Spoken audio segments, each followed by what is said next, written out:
Mạnh cho anh chị dành một cụm từ cho buổi sáng hôm nay. Bất cứ kìa gì cụm từ gì anh chị cho buổi sáng hôm nay? Anh chị muốn nói cụm từ gì? Mạnh muốn anh chị buồn ngủ. Tức là hồi hôm bán coi hay là lo đi mua tóc lên về để mai kia những cái đốt viết mà buồn ngủ anh chị. Hôm đến ra đất nước Malaysia 3 giờ mới ngủ, nhưng mà lên ngủ không được, thức dậy bắt thôi luôn tới 4 giờ rưỡi, rồi bắt đầu là gì ăn ngủ. Sáng nay thức đến đây gặp anh chị và muốn dành cho anh chị một cái cụm từ, và bản thân của Mạnh luôn luôn nhớ cái cụm từ đó, chứ không phải là gì suốt cuộc đời của mình. Cũng như là gì anh chị hãy luôn luôn đặt nó trong những lúc khó khăn nhất, mệt mỏi nhất, yếu năng lượng nhất. Anh chị biết cụm từ đó là gì không anh chị?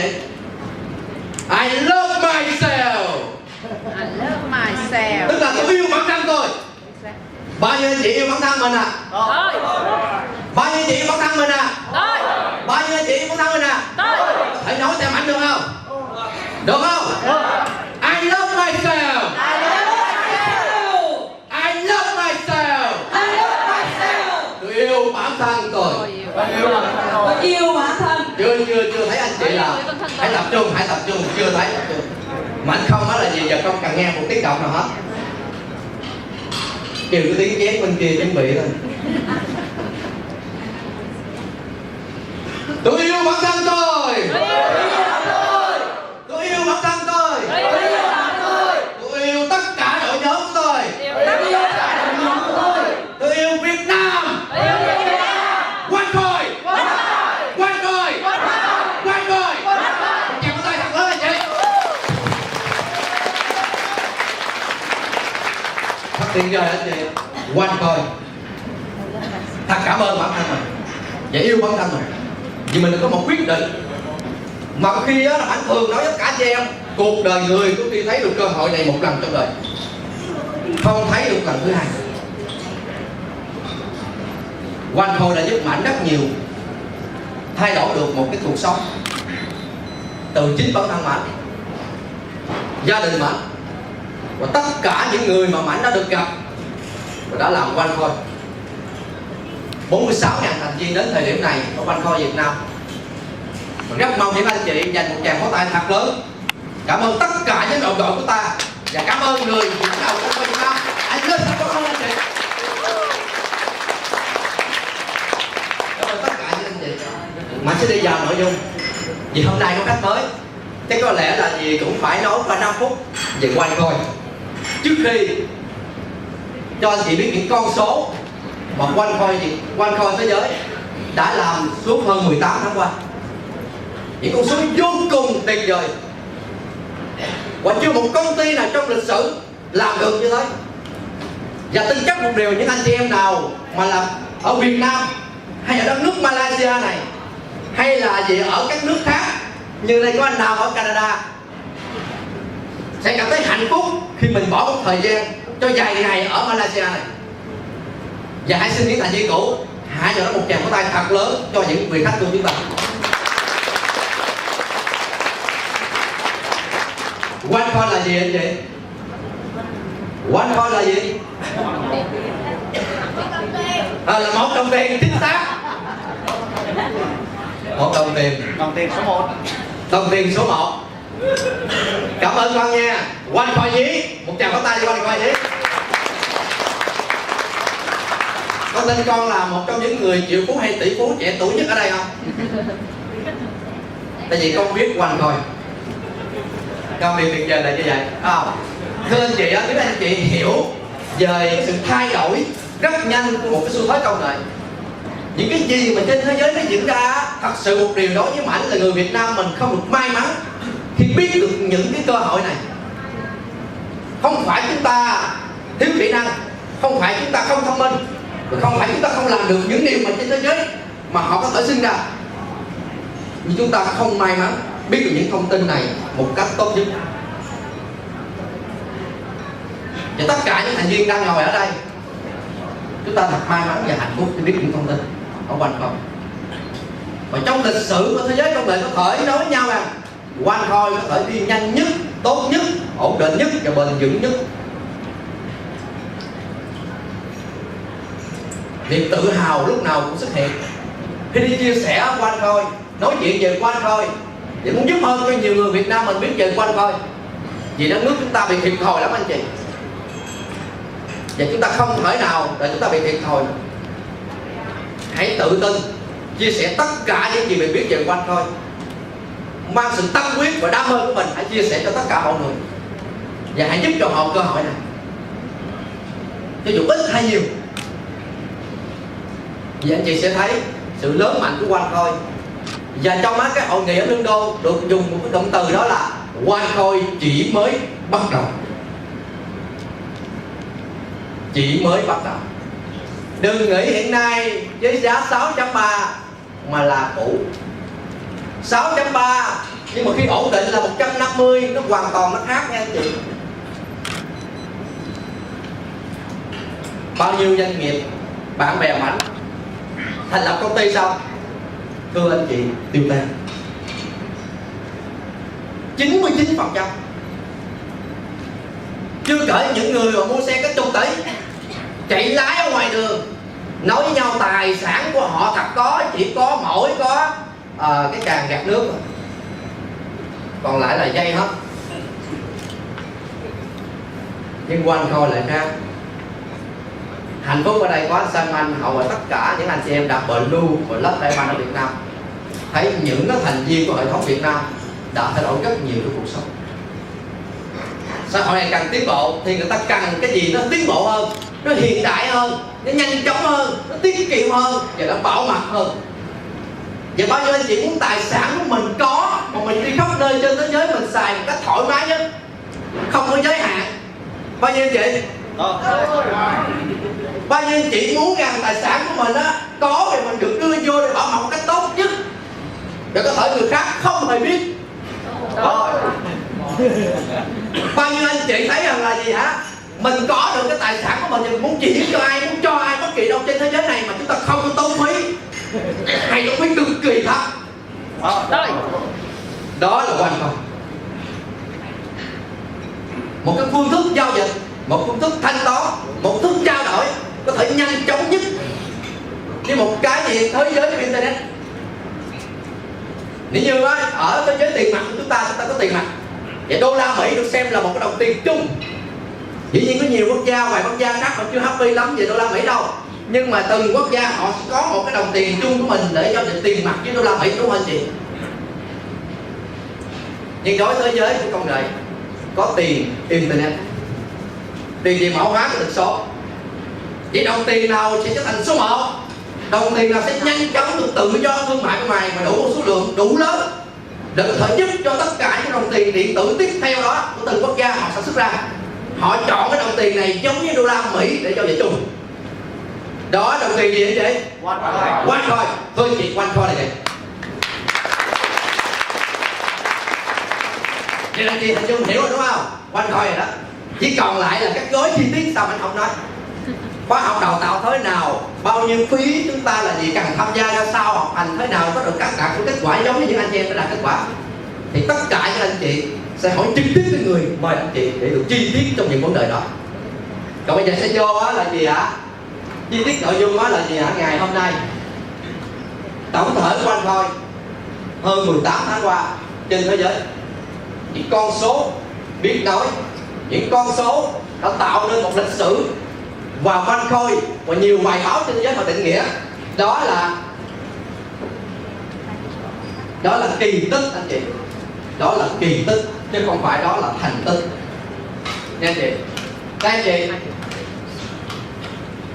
hơn 18 tháng qua có công ty nào trong lịch sử anh chị biết mà hơn 18 tháng mà họ được có 2 triệu thành viên không?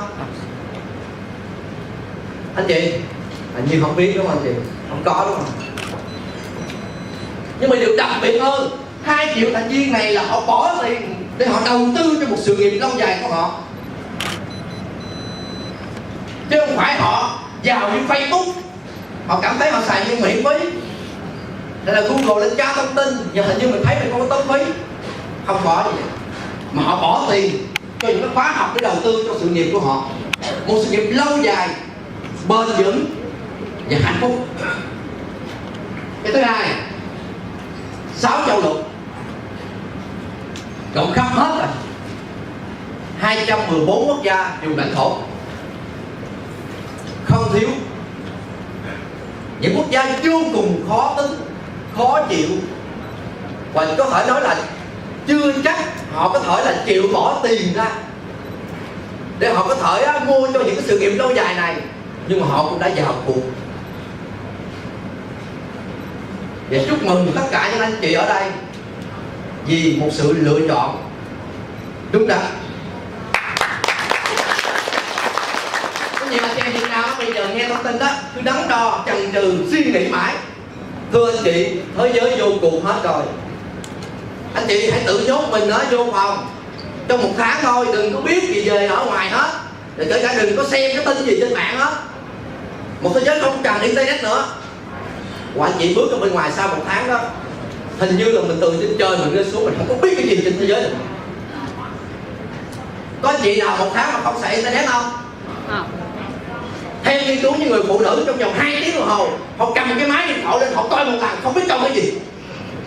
Cứ 2 tiếng là cầm cái điện thoại lên coi cái, là nó chụp cái hình quen thuộc là mình cười tươi lên cái gọi là tự sướng. Sau đó bắn lên Facebook, bắn lên tất cả like, Zalo, Viber, bạn bè mình bình luận vô cảm thấy hạnh phúc.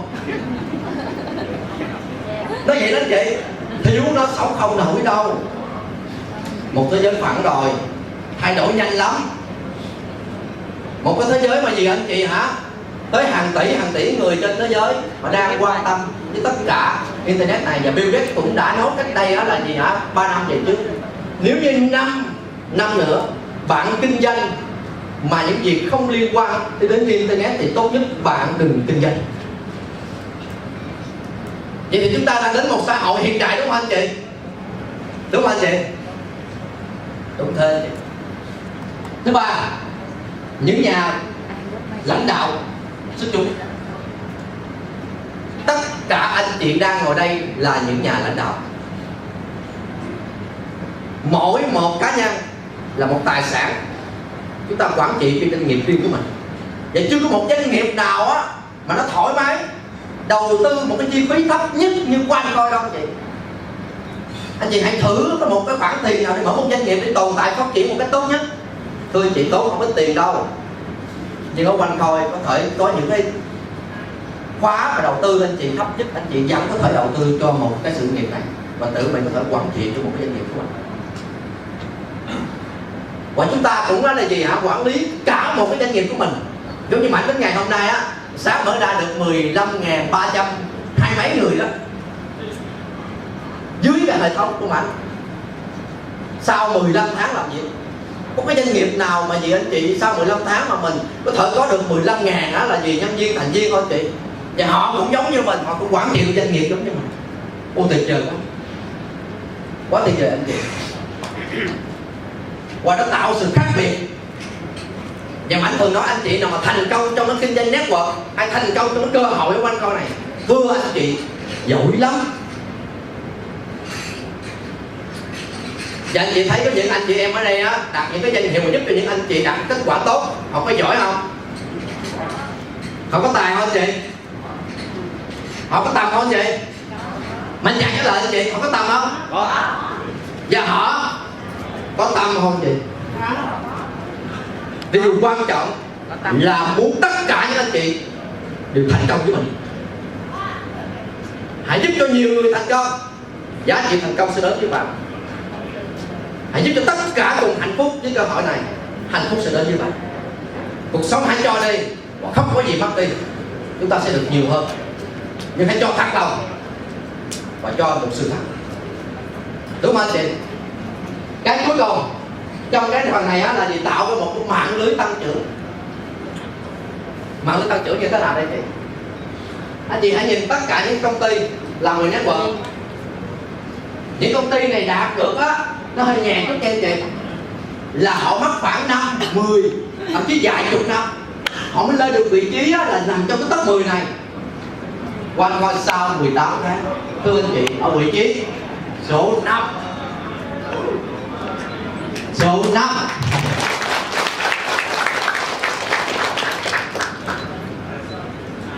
vốn liếng thị trường trên 5 tỷ đô. Trên 5 tỷ đô nha anh chị.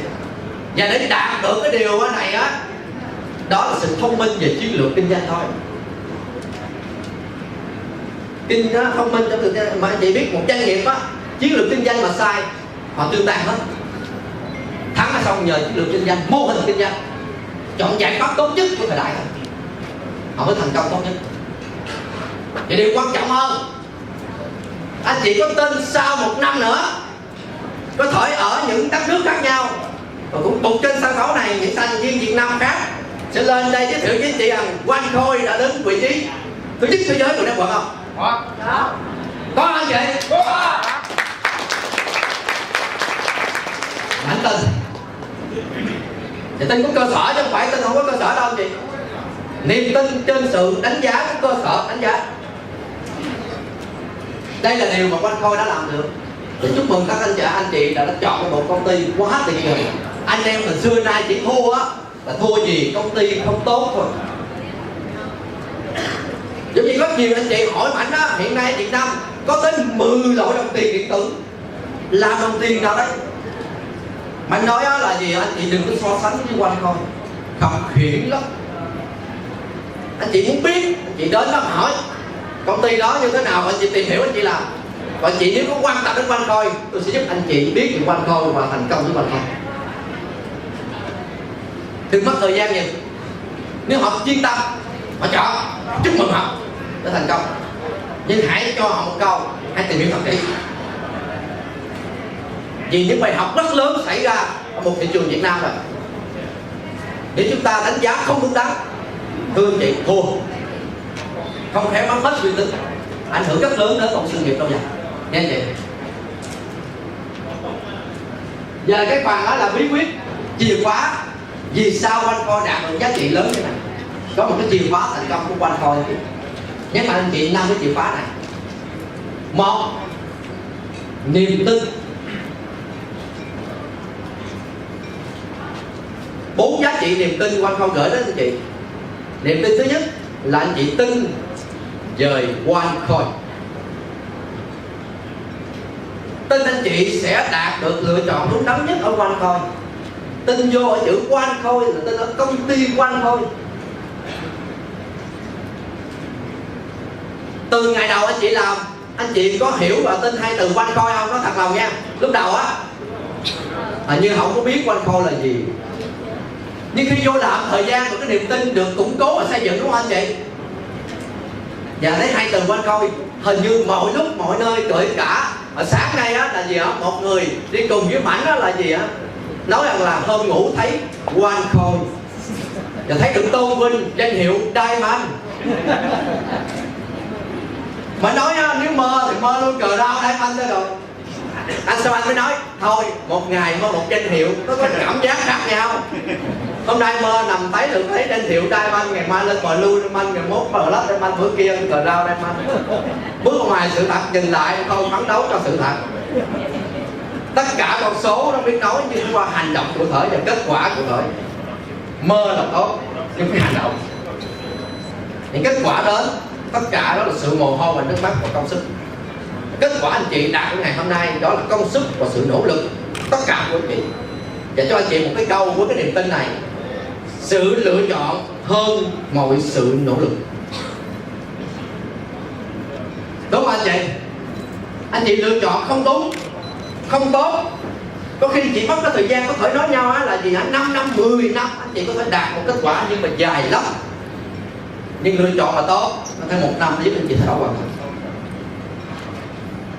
Và sau 15 tháng mới làm Onecoin, anh cảm nhận được cái giá trị này lớn lắm. Niềm tin Onecoin, hai chữ Onecoin đầu tiên của tập đoàn. Đến thời điểm này đã làm Onecoin, bao nhiêu anh chị đã làm Onecoin? Tin Onecoin, tin công ty Onecoin. Lỡ mở website không được thì làm gì? Các bên chị để ta đứng. Lỡ sáng mà mở website lên mà website vô không được, anh chị làm gì? Nghĩ gì trong đầu tiên? Mở lại. Chắc là đang Chút xíu mở lại phải không? Chắc có lẽ đang bảo trì hay là gì hả? Đang cập nhật cái gì hay là đang đưa lên cái gì mới đúng không? đúng. Vậy thì có niềm tin đó. Chứ mở lên cái mở không được. Alo cái này tôi sáng nay mở không được rồi, có sự cố gì không? Nói trên trời của châu Âu ở đây Việt Nam không biết trời trăng gì. Vậy không tin. Anh chị có tin anh kho mà vậy là không có tin.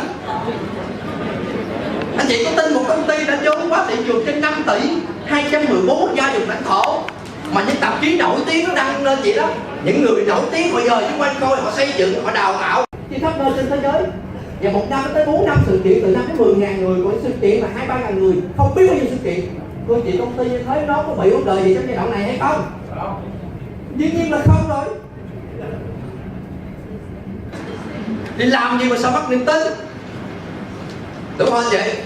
Nên chị phải hiểu vấn đề đó. Chứ không phải lúc đó tiếng trước gọi điện cho mình, anh cũng không biết nữa nhưng mà anh đang cũng lo lắm. Trời đất ơi, cái tin nó non truyền một cái thị trường, nó nhắn tin cho bên like, Zalo, Viber nha, có đọc cái gì đối thủ cạnh tranh nó bật vô một cái, thưa anh chị khôi già khôi non gì bán hết, bây giờ bán lỗ cũng bán luôn, sau đó nó ôm hết trơn luôn. Bắt đầu là gì hả? Mất chân tài. Thưa anh chị, có khi á thời vận chúng ta chưa tới, chúng ta sẽ không đạt được những kết quả như chúng ta mong muốn. Anh chị tin không? Hãy hiểu biết, hãy tin tưởng một cách có sự hiểu biết. Niềm tin thứ hai, tin về người ở trên mình, tin phía trên mình á. Tốt nhất trong đó kinh doanh này, anh chị hãy nhớ rằng đó là gì hả? Anh chị cũng phải làm việc với họ 2, 3, 4 người vậy đó. Cái niềm tin, anh chị làm việc với người trên mình mà anh chị không tin họ, nghe ai ngồi nói xấu với tiếng trên của mình là bắt đầu nói từ xưa nay á mình cũng nghĩ vậy rồi, hết cầu. Anh chị không thích thì gặp trực tiếp và nói chuyện. Anh chị nhớ nha, cái người tiếng trên mà nghe đau lai mà nói xấu á, anh chị hãy nhớ một cái quan điểm, phải chặn lại. Đề nghị em nghiêm túc nha, ảnh không phải tới đâu, sợ liền.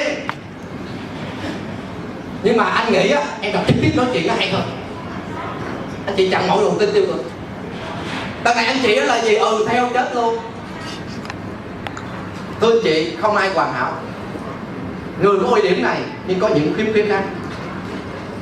Chọn ưu điểm mà sống, góp ý vào khuyết điểm để cho người bạn mình, người anh của mình, tất cả anh chị tốt hơn càng tốt.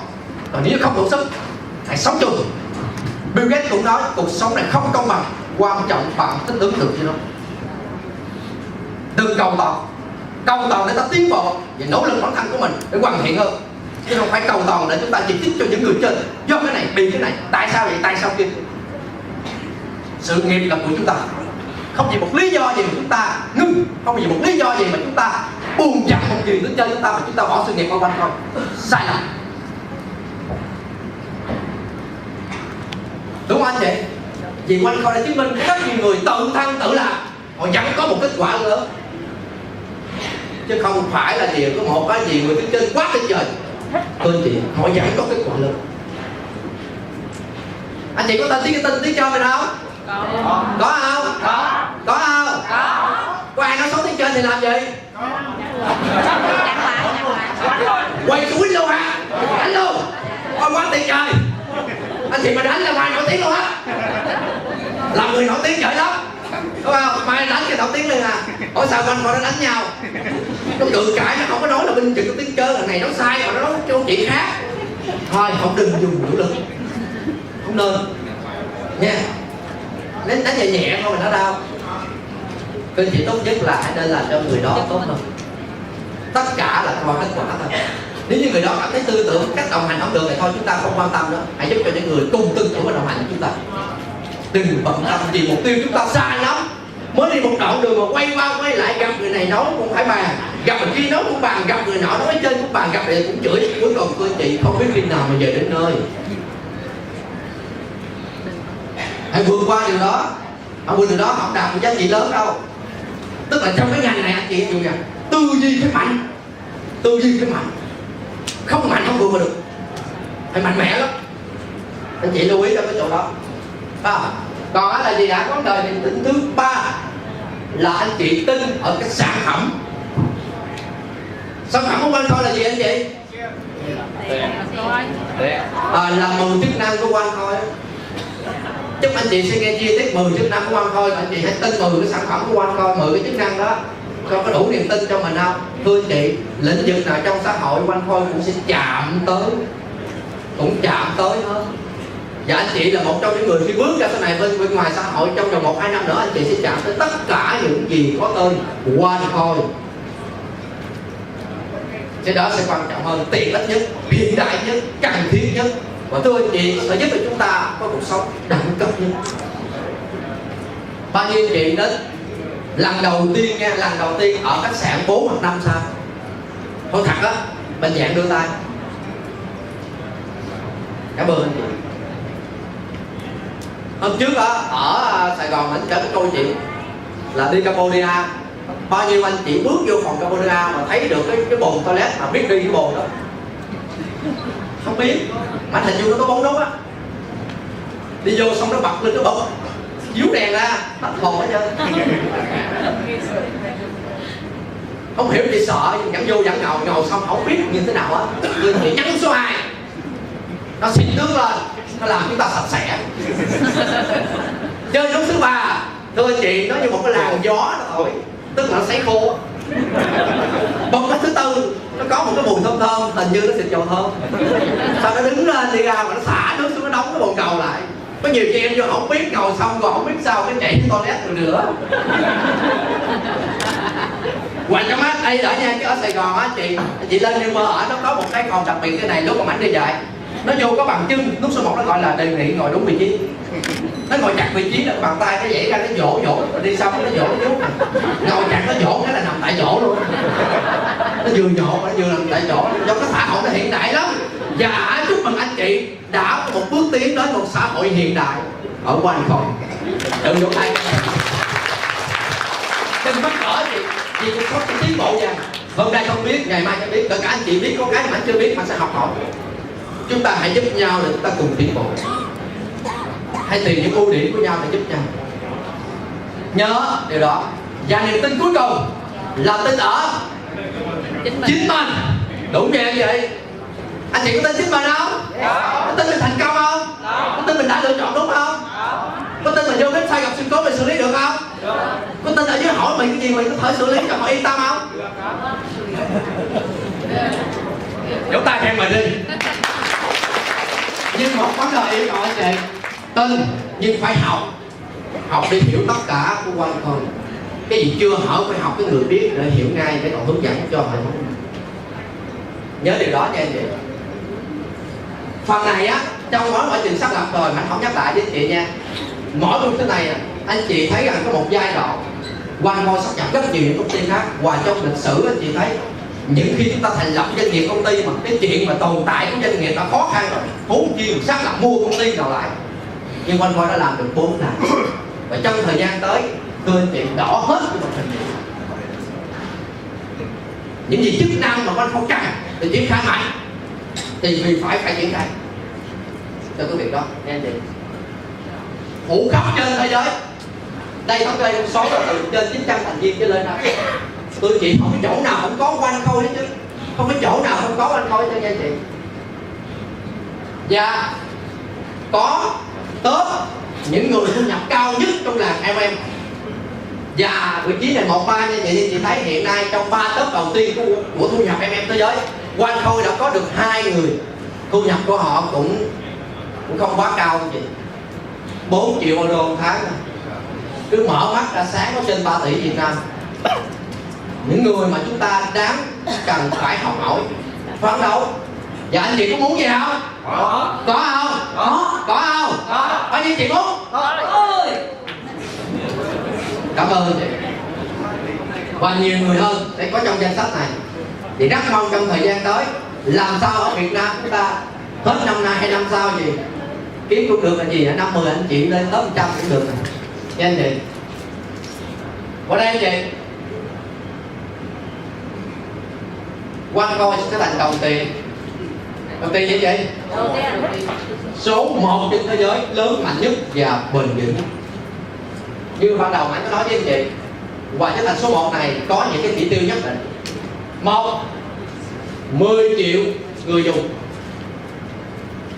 Trong 2 năm nữa 10 triệu người dùng, quá lớn hả anh chị? Và hàng ngàn hàng triệu doanh nghiệp họ cần đến chúng ta. 1 triệu coi chưa, công ty đối tác của OneCoin xuất hiện thì bất kỳ nơi đâu anh chị sẽ thấy trên thế giới này sẽ thấy được chữ OneCoin xuất hiện đó. Một mục tiêu bền vững, tuy gần 2 năm không phải dài nhưng là mục tiêu mà vô cùng ấn tượng đối với OneCoin. Anh chị tin con số này OneCoin làm được không? Tập đoàn làm được không? Chưa bao giờ tập đoàn nói về làm sai. Vậy báo với chị cái con số ngày hôm nay tập đoàn đã dự báo là phải là gì chị hả? Là đạt trước 1 năm. Đạt trước 1 năm đối với kế hoạch của OneCoin, mục tiêu của OneCoin. Con số ngày hôm nay. Và anh chị là một trong những người đã góp phần tạo nên một kỳ tích cho việc đó. Và đây là phần cuối cùng anh chia sẻ với anh chị. Đây là phấn đấu của OneCoin trong 2 năm tới 8.000 người đã massage. Massage tức là thu nhập được tối đa 35.000 một tuần đó. Không biết có ai đây trong danh sách này hay là gì phấn đấu vô danh sách này không? Bao nhiêu người muốn cái này? Ai muốn mới được à? Đưa tay mới đạt, không có đưa tay không có đạt đâu. Mình muốn không? Rồi, chỉ chị một bí quyết về viết 35.000 đó một tuần dán ngay lên cái đầu nằm của mình. Sáng mà mắt nhìn đó, tối giờ nhìn đó. Rồi ôn lại hôm nay mình làm được cái gì mà chưa làm được gì, từ từ sẽ đạt thôi. Anh chị hãy tin được hấp dẫn đi. Nó sẽ lớn với anh chị đó. Có thể trong thời gian ngắn hơn nha. Mà nó làm điều đó rồi, đạt nhanh hơn lắm. Chia sẻ cái này. Cái thứ hai, 320 triệu phú. Từ cái là hoa hồng hệ thống á, thì có việc anh chị á có thể có công xây dựng thị trường, kết nối ra những cộng đồng sở hữu OneCoin. OneCoin dành phần thưởng cho anh chị và anh chị trở thành triệu phú với 320 triệu phú. 2.500 người trở thành triệu phú từ giá trị gia tăng của đồng coin. Có ai đây tự tin mình đã có được 1 triệu coin rồi? Anh dạng đưa tay anh chị. Tính luôn á là được quyền ưu đãi ngày 1 tháng 10 tới được cái gấp đôi. Có không? Thứ ba, 120.000 nhân viên, thành viên của OneCoin có một cái thu nhập ổn định từ 1.000 euro một tuần trở lên. Thôi anh chị 120.000 người nha, một cái công ty có trời ơi, thành viên của mình làm việc với mình có được thu nhập từ 1.000 euro một tuần trở lên. Quá sức tưởng tượng. Thế giới là giúp cho người ta giảm nghèo, nhưng OneCoin sẽ giúp cho người ta trở thành giàu có. Và anh chị đã thay dần trong cuộc sống. Và chúc mừng tất cả những anh chị tận hưởng cho một cái xã hội hiện đại ở OneCoin. Xin kết thúc bài chia sẻ ở đây và cảm ơn tất cả anh chị đã lắng nghe.